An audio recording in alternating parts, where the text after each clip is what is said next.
माझ्या आवडीची माझी गोष्ट मला खराब केलेली अजिबात चालत नाही। बाण मारला कुठे लागला कुठे? शर्या फक्त माझा आहे, फक्त माझा, आणि त्याला मिळवाया मी काय बी करू शकते। पल्लवी पल्लवी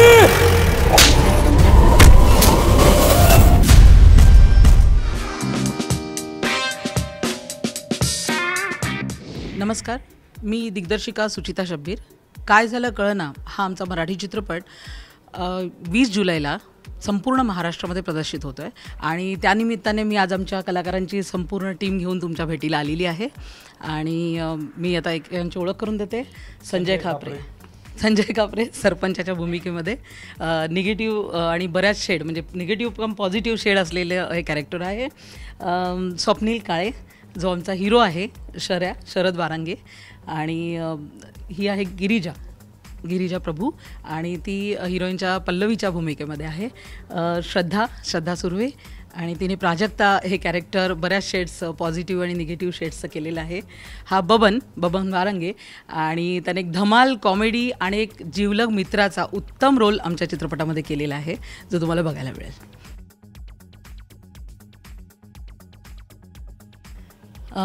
काय झालं कळना म्हणजे हा एक प्रोसिजर जो आमचा होता तो संपूर्ण 4 ते 5 महिन्याचा प्रोसिजर होता, आणि त्या 4 महिन्यामध्ये आम्हाला बरीच नावं सुचत होती, आणि प्रत्येकजण प्रोड्युसर म्हणा, सगळेजण रायटर म्हणा, हे आमचे असे बरेच काही ना काहीतरी सजेशन देत होते। प्रेमकथा होती, आता प्रेमकथेला मग काहीतरी प्रेमासंबंधी करावं असं वाटत होतं, पण अचानक ह्या स्टोरीचा साठी जेव्हा लिरिक्स आम्ही शोधत होतो त्यावेळेला एक शौनक म्हणून आमच्याकडे आला होता, आणि त्याने आम्हाला एक त्याची गझल ऐकवली। म्हटलं नाही रे सॉरी, माझ्या पिक्चरमध्ये गझल वगैरे काही नाही आहे। तो म्हणाला मॅडम पण तुम्ही ऐका ना, आणि ती गझल होती ते काय झालं कळना। ते जेव्हा गझलचं पहिलं शब्द मी ऐकला तेव्हा मलाही आवडला, पण लगेच आमचे EP शब्बीर भाई जे म्हणाले मैडम फिक्स है, आप ये गज़ल करो या नहीं करो, लेकिन ये टाइटल आपके चित्रपट के लिए मतलब फिल्मसाठी फिक्स करा। आणि पंकज जो गुप्ता होता तर तो म्हणाला पण मॅडम ह्याच्यामध्ये काय झालं कळना हा निगेटिव्ह वाटतोय। म्हटलं नाही, जेव्हा पहिलं प्रेम होतं तेव्हाही आयुष्यामध्ये काय झालं कळना ही मुवमेंट येते, आणि जर आपल्याला काही दुःख झालं तरी आपल्याला अचानक वाटतं की काय झालं कळना। त्यामुळे माझी जी गोष्ट आहे ती त्या टायटलमध्ये एका 3 शब्दामध्ये पूर्ण त्याचं उलगडा होतो, म्हणून मग आम्ही हे फायनल केलं। प्रत्येक चित्रपटामध्ये लव्ह स्टोरीमध्ये किंवा कुठलाही चित्रपट जेव्हा येतो तेव्हा प्रत्येकजण हेच म्हणतं काहीतरी वेगळं आहे, आमच्या चित्रपटामध्ये आम्ही काहीतरी वेगळं केलेलं आहे किंवा काहीतरी संदेश देण्याचा प्रयत्न केला आहे। पण खरंच ह्या चित्रपटामध्ये काहीतरी आता एक 2 वर्षापासून जो एक ट्रेंड चालू होता की प्रियकर प्रियसी म्हणजे तरुण जी मुलं आहेत जी कॉलेजमध्ये जात आहेत त्यांना फक्त प्रेम हेच सर्वस्व, म्हणजे त्याच्यासाठी चुकीचा मार्ग जरी असला तरी तो अवलंबायचा। तर जेव्हा मी पंकजला भेटली तेव्हा त्याने सांगितलं मला एक लव्ह स्टोरी करायची आहे। तर मी म्हटलं आता मला हीच भीती वाटली परत तेच की जी गोष्ट आपल्याला आवडत नाही त्याची आपण कसं काय करायचं। पण जेव्हा त्याचे संस्कार आणि त्याचे विचार ऐकले तेव्हा मला वाटलं की ह्याच्यातून आपण एक उत्तम संदेश लोकांना देऊ शकतो, रादर आपण तरुण पिढीला देऊ शकतो, आणि म्हणून ही स्टोरी मी स्वतः लिहिली की ज्याच्यातून प्रेम हे असतंच तुमचं, पण आपलं पहिलं कर्तव्य ज्यांनी आपल्याला जन्म दिला, ज्यांनी आपल्यामध्ये स्वप्न बघितली त्यांच्याप्रती आईवडिलांच्या प्रती पहिलं प्रेम असावं, त्यानंतर समाजाप्रती असावं, आणि मग जर तुमचं प्रेम खरं असेल तर ती तुम्हाला शेवटपर्यंत साथ देतं। अशा पद्धतीचा एक संदेश देणारा हा चित्रपट आहे। खरं तर आमची सुचिता मॅमची भेट आमची खूप आधी झाली होती। त्यावेळेला मी पब्लिसिटी डिझाईन्स वगैरे करतो, तर अजूनही करतो, या सिनेमाचं देखील केलेलं आहे। बऱ्याच वर्षापूर्वी आम्ही एकत्र काम केलं होतं, मधल्या काळात काय झालं कळेना आम्ही काय भेटलो नाही ते, पण ह्या सिनेमाच्या निमित्तानं आहे ना मला त्यांनी सांगितलं, आणि त्यावेळेला ते म्हणाले हवी होत्या की तुम्हाला कोणी निगेटिव्ह रोलसाठी विचारलं का किंवा विलन कॅरेक्टरसाठी। म्हटलं नाही हो, आता तुम्हीच कधीतरी करा आणि मला द्या। पण मला त्यावेळेला म्हणाल्या होत्या त्या की जेव्हा केव्हा तुम्ही क्लिक व्हाल ना तुम्हाला निगेटिव्ह रोल, आणि खरोखर म्हणजे फक्त लढमणापासून जे सुरू झालं आणि लोकांना त्यात खलनायक आवडला, त्यातला अपील झाला, तर तेव्हापासून आमचं जरा ते यांनी माझ्यातले सुप्त गुण ओळखले, आणि कधीतरी मला करण्याची संधी मिळेल, कारण पब्लिसिटी डिझाईन यांच्याबरोबर करतच होतो, पण ह्या सिनेमाच्या निमित्तानं दोन्ही गोष्टी करायला मिळाल्या आणि खूप बरं वाटलं। म्हणजे एक म्हणतो ना की ज्या दिग्दर्शकाला कंटेंट कळतो, सिनेमा काय ते कळतं, गोष्ट काय ती कळते आणि कशी प्रेझेंट करावी कळते. असे मोजके दिग्दर्शक आहेत, त्यापैकी ह्या एक आहे. सुरुवातीला पाहता क्षणी तो कठोर असा वगैरे वाटतो, पण त्याला पुढे जाऊन कुठेतरी रिअलाईज होतं की आपण काहीतरी चुकीचं वागलो आहोत. काय शेवटी ना कुठेतरी माणसाचा हेकेकरूपणा किंवा एक तो स्ट्रिक्ट असणं जे आहे ना, ते कुठेतरी समोरच्याच्या पॉईंट ऑफ व्ह्यूनी पण त्यांनी बघायला हवं. कुठेतरी स्वतःच्या म्हणतो ना की एक थर्ड पॉईंट ऑफ व्ह्यूनी बघायला हवं स्वतःकडे सुद्धा. तर एक असं शेवटी कुठेतरी त्या सरपंचाला रिअलाईज होतं. त्यामुळे ते कॅरेक्टर मला असं खूप कम्प्लीट वाटतं. एका शेडचं नाही आहे, तर त्याला 2 शेड्स आहेत. तो सरपंच असला तरी त्या मुलीचा बाप आहे आणि बापाबरोबर तो हळवा बाप आहे आणि मुलीचं हित चिंतणारा बाप आहे. त्यामुळे मला असं वाटतं की ना खूप आत्तापर्यंत काही एकाच शेडच्या जरी विलनच्या भूमिका केल्या असल्या ना, तर त्यातला हा विलन खूप वेगळा आहे.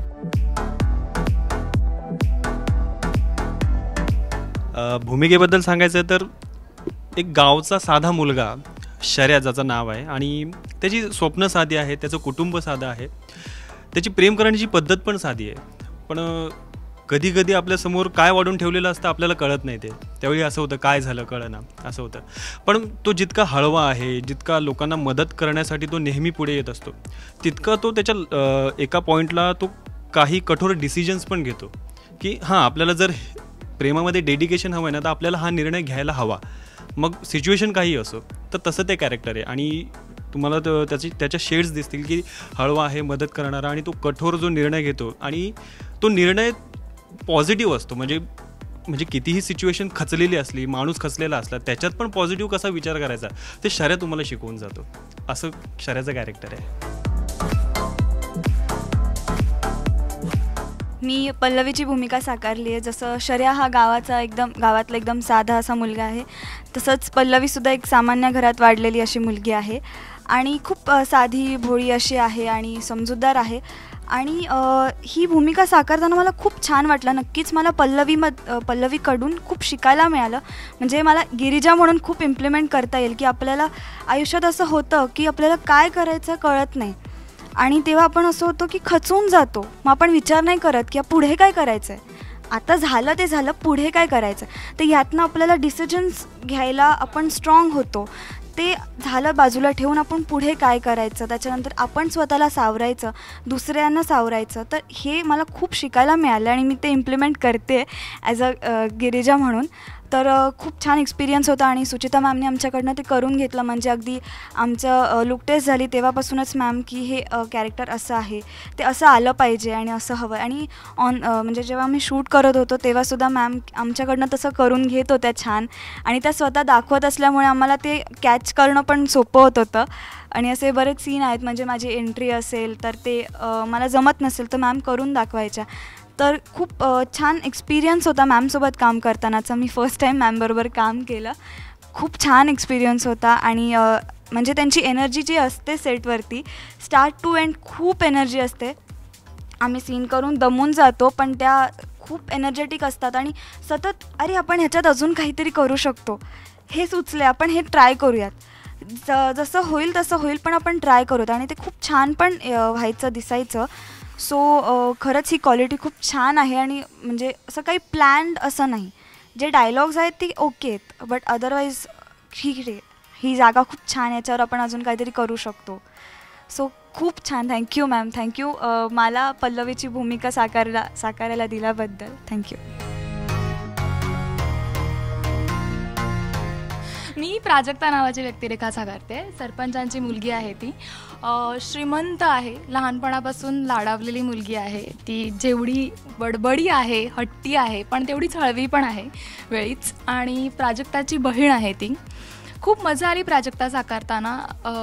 माझे हिच्याबरोबर सीन्स होते आणि या दोघांबरोबरही सीन्स होते. मला पहिले वाटलेलं की ही फक्त नेगेटिव्ह शेड असेल प्राजक्ताला, पण तसं नाही. मॅमनी खूप काही वेगवेगळ्या अल्लड, हट्टी आणि बडबडी अशा खूप काही वेगवेगळ्या शेड्स त्याच्यामध्ये ॲड केल्या आणि प्रत्येक सीन्स जसं पल्लवी म्हणाली तसं मला मॅम करून दाखवायच्या. त्यामुळे ते सीन्स साकारायला अजून सोपं गेलं मला, असं मी म्हणेन. मी सुयश सिनेमामध्ये बबन्या नावाची भूमिका साकारतोय. नावाप्रमाणेच कॅरेक्टर आहे असं मला सांगायला आवडेल की ते बबन्यासारखंच बबली आणि कॉमेडी कॅरेक्टर आहे. हां, कॉमेडीच्या पुढे एखादं पाऊल कॉमेडी कॅरेक्टर आहे असं मला सांगायला आवडेल. आपल्या मराठीमध्ये एक म्हण आहे की खाण्यासाठी जगतात आणि जगण्यासाठी खातात. मला असं वाटतं बबन्या हा हसण्यासाठी जगतो आणि जगण्यासाठी हसतो. सो असं ते एक फुल ऑन एनर्जेटिक कॉमेडी असं ते कॅरेक्टर आहे.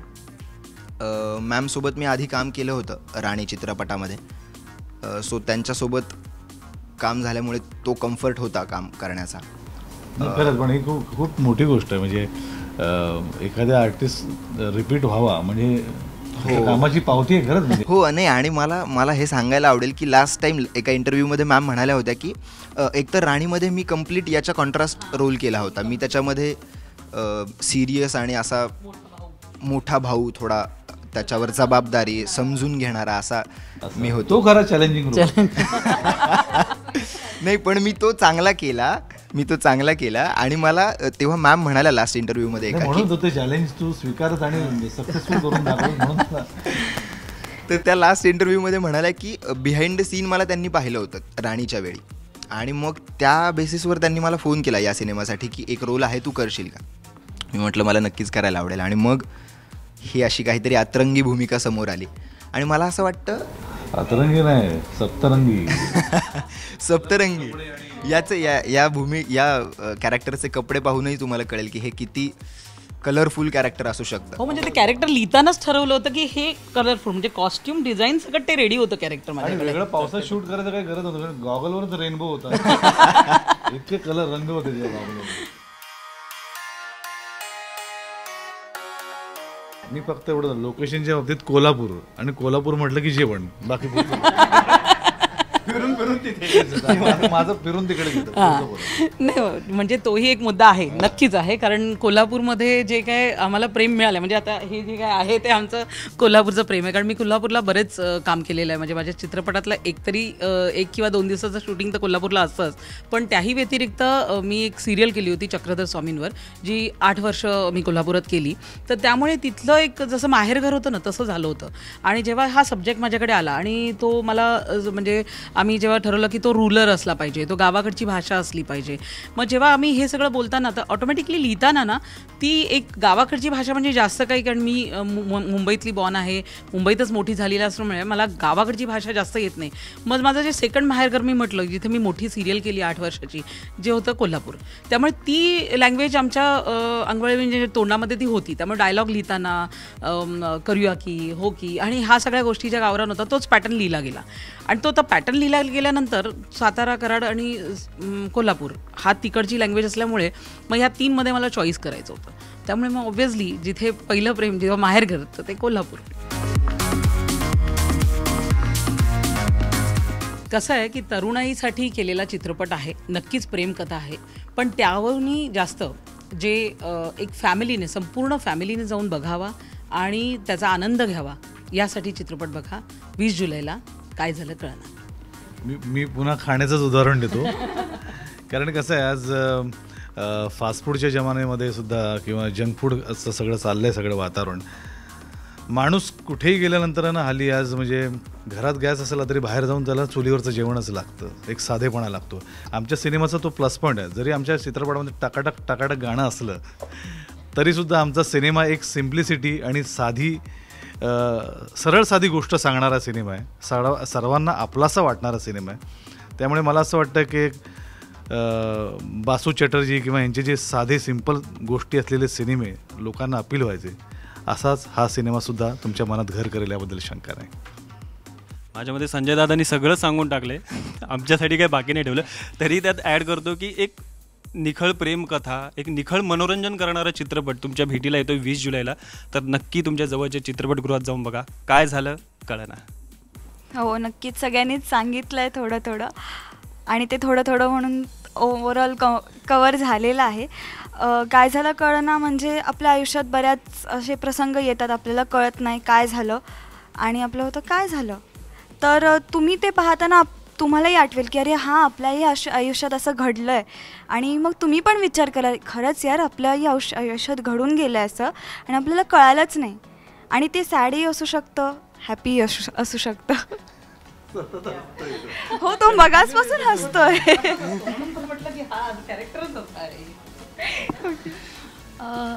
नक्कीच तरुणाईचा हा चित्रपट आहे. सगळ्यांनी सांगून झालंच आहे आता, ह्याच्यासाठी काही उरलेलं नाही आहे.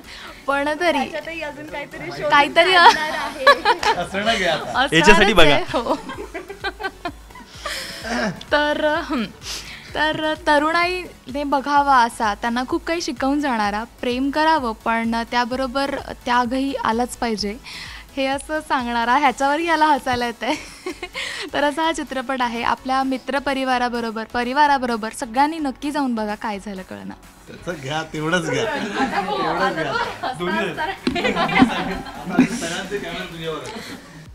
मला एवढंच सांगायचं, हे सगळं पाठ करून आलेले आहेत. फुल ऑन एंटरटेनमेंट आहे. संदेश आणि या गोष्टी मिळत राहतात, सगळीकडून मिळत राहतात.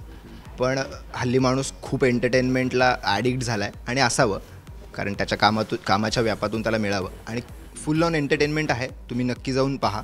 एका गावच्या मातीतली फिल्म आहे, रांगडी फिल्म आहे, गोड फिल्म आहे, एक गुलाबी प्रेमकथा आहे असं मी म्हणेन.